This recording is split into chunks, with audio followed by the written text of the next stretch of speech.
તાજેતરમાં સરકાર દ્વારા જે નિર્ણય કરવામાં આવ્યો કપાસની આયાત ડ્યુટીને લઈને કે આયાત ડ્યુટી જે હતી એ ઝીરો કરી દેવામાં આવ્યો, એના કારણે આજે વિદેશનો કપાસ આપણા દેશમાં સસ્તા ભાવે આવશે।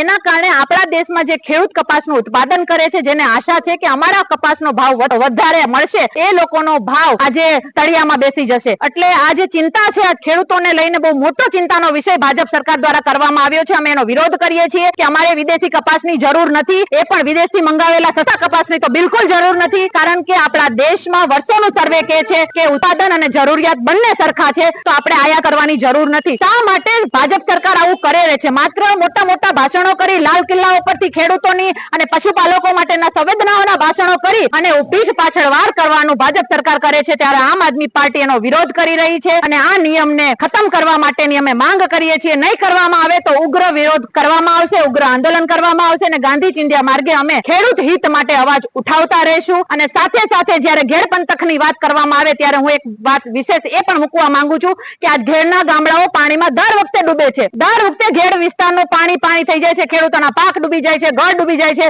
ખેડૂતોની સાધન સામગ્રી પાયમાલ થઈ જાય છે અને દર વર્ષે ભાજપ સરકાર એમ કે અમે આનો રસ્તો કરીશું, નેતાઓ આવીને ફોટો સેશન કરે છે, સંવેદનાઓ બાટે છે, પણ કામ કરતી નથી। અહીંથી કેન્દ્રીય મંત્રી બેસાડેલા છે આ વિસ્તારમાંથી, છતાં પણ કામ થતું નથી।